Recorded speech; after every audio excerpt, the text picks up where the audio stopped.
Hey, what's up guys, John here. The EU has just brought forward into law a digital ID. EU's much delayed new border control system means that non-EU nationals, including people from the UK, will have to register their fingerprints and a photo before being allowed into the bloc. If you're thinking about traveling to the UK, you're going to need one in less than 90 days.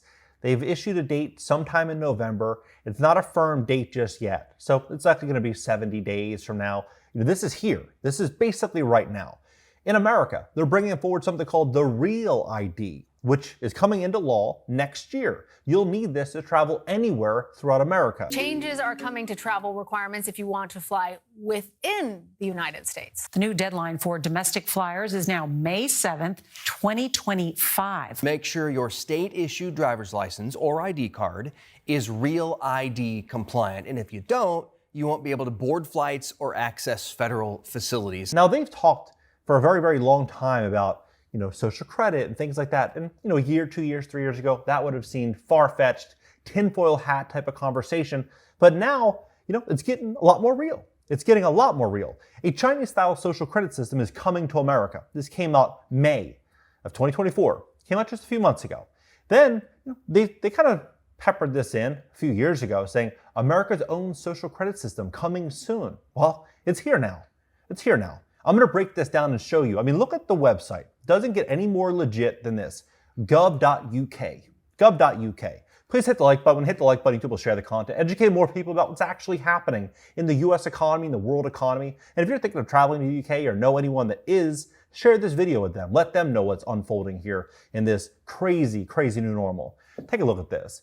Also, today's video is sponsored by my company, GreatCreditFast.com. If you have late payments, medical bills, charge-offs, foreclosures, bankruptcies, repossessions, any negative or derogatory items on your credit report, go to GreatCreditFast.com, click the link in the description just below this video, schedule a free call for tomorrow. So, the EU entry-exit system, information and advice on the new EU entry-exit system came out 2 days ago, September 24th.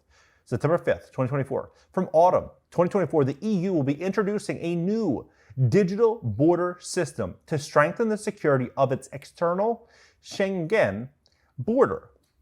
The new registration process, called the Entry-Exit System, or EES for short, is expected to be introduced in November. However, the EU has yet to confirm a specific date for its introduction. It will apply to those traveling to Schengen area, which encompasses all EU countries except for Cyprus and Ireland.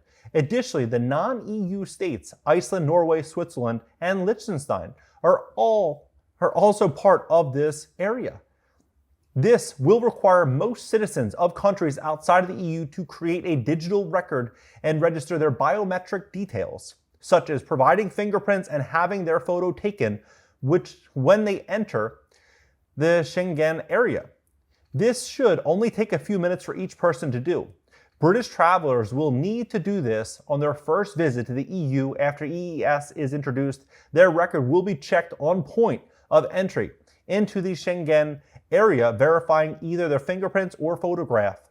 At some ports in the south of England, Dover, Eurotunnel, St. Pancras, where the French border force operate immigration checks in the UK, EES will be carried out before departure. So you start to look at this. They say, why is this being introduced to improve border security, including tackling migration and a new digital record of people that are coming to enter. And they talk about, the impacts on journeys to this area, the government is taking action to minimize the impact of EES. So this is what's happening. It's happening really, really quickly. And in America, this is kind of where we're starting. Deadline, May 5th, 2025. So, that's right around the corner. Right around the corner, May 5th, 2025.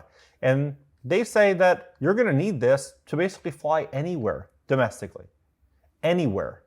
So, what's the difference between the Real ID and a standard driver's license? And they say the difference is between the Real ID and a standard driver's license is that Real ID is a more secure form of identification. Nothing's going to be more secure than a digital ID. Right? It's being slowly walked in. The form of this identification is accepted at airports following you to board domestic flights in the U.S., entering federal buildings, and access certain military bases. A standard driver's license does not. So Will you need this? The Real ID is a new form of identification that will soon be required to fly domestically or access federal facilities. In order to acquire a Real ID, you'll need to provide a proof of your full legal name, date of birth, authorized presence, your social, and Montana residency. You will need to provide documentation to all changes, so all name changes. So you start to look at where this is all going, and you'll realize how fast we're moving into the direction of digital IDs. Now, this says next steps for US digital IDs.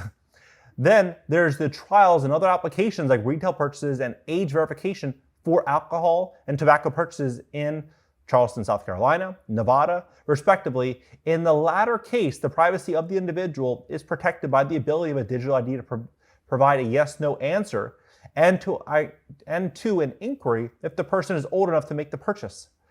And even here with digital IDs and passports, the transportation, basically TSA, has been pioneering acceptance of mobile digital identities, helping to make the travel experience quicker. Dedicated TSA lanes now exist at several airports for encouraging passengers to use their mobile digital credentials. TSA began accepting this in 2022. And the pilots are expected to reach dozens of airports this year. So you can kind of see what's happening and kind of see where this is all going. Now, what I believe is going to happen next is I believe there's going to be a good percentage of people that are going to say, you know what, I don't want this. I don't want to have a digital ID. I'm not going to do it. These people won't be able to travel, right? Which is kind of in line with what they would like initially. I mean, they would prefer less travel, say it's better for the environment. And, you start to look at what Europe's doing. Europe's ditching planes for trains. And it's not just Europe, other locations here. Spain planned to ban domestic flights where you can take train in under 2.5 hours. So if you can take a train, then they would prefer you to take the train rather than flying. And in here, it says the total impact of a single flight is so high that avoiding just one trip can be equivalent to going in a gasoline-free car for a year. Now, what I think is likely going to happen is I believe we're going to start to see a roll-up of airlines, meaning certain airlines are going to acquire other airlines. We're going to see this consolidation, and as that begins to happen, it's going to get more and more and more expensive to fly. I think the cost of flying is going to really go up in the coming years. I saw this article. I thought it was very interesting. It says, from fiction to reality, could people ever embrace a ban on flying? It's all about push and pull. Some experts say to regulate this intense activity, we need to attract alternatives and the right messaging. Just came up, about 10 months ago. You used to go to India every year. Yes, we're very lucky. Do you think you'll ever go back? With flight restrictions, it's almost impossible. I say, now I think it would take me 3 trains and a whole ship. No, I don't think we'll be able to go back, but sometime in the future, I think you will. Nearly 4 in 5 people support doing whatever it takes to mitigate climate, according to a survey published late last year by a firm, Potential Energy. An increasingly large majority of people the world over want to see their governments taking decisive action. But support for specific policies is somewhat of a different story. Notably, in the same survey, messaging about a mandate, ban, or even a phase-out received less support than the prompts that didn't include those words. In some cases, up to 20 percentage points lower. This finding is particularly important as climate policy advances from the behind-the-scenes policies like clean energy standards and the policies that are more directly affect individual citizens, their kitchens, homes, garages, farms. So you start to kind of look at what this is, where this is kind of going and how fast this train's moving. You'll realize pretty quickly that everything is about to get real. When the UK puts this into play and this starts having ripple effects and other governments around the world start to see this, this is going to continue to move quickly. And I believe probably by 2025, late 2025, 2026, digital IDs will become, the new normal. I really do. Because if they begin with 2025, May 7th, 2025 for the Real ID, and this has mass adoption, it would just start to make sense to, push to the next stage, which would be the digital ID. And then you start to look at digital IDs and central bank digital currencies and a lot of the changes unfolding in the world economy, you'll realize how quickly everything is about to, become very, very radically different.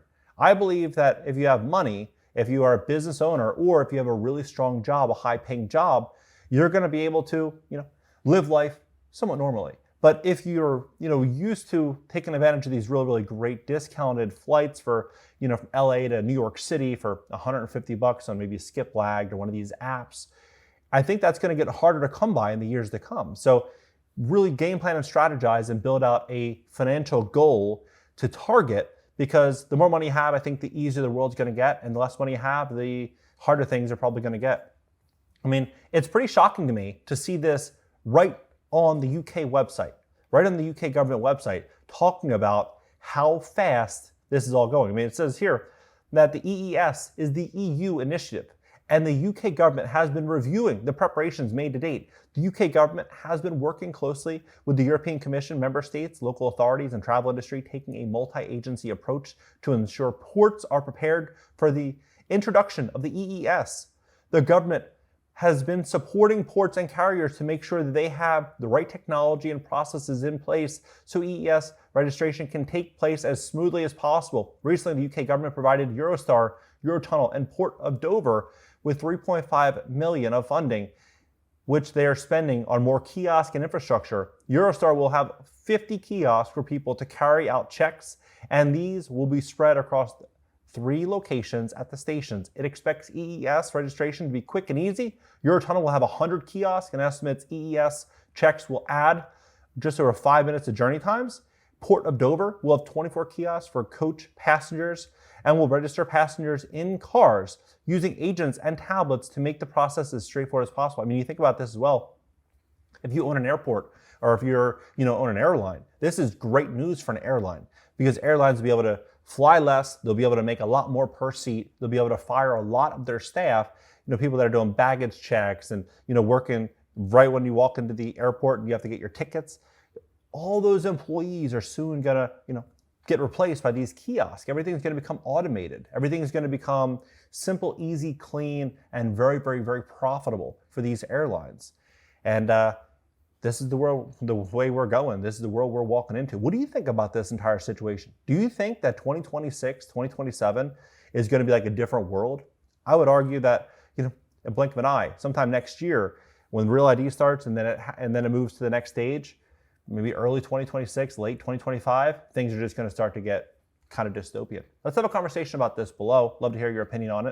And if you'd like to fix your credit to position yourself what I believe is going to be the greatest wealth transfer in American history, we'd love to help you at my company, GreatCreditFast.com. That's GreatCreditFast.com. If you have late payments, medical bills, charge-offs, foreclosures, bankruptcies, repossessions, or any negative or derogatory items on your credit report, go to GreatCreditFast.com, click the link in the description just below this video, schedule a free call for tomorrow. Catch you next video.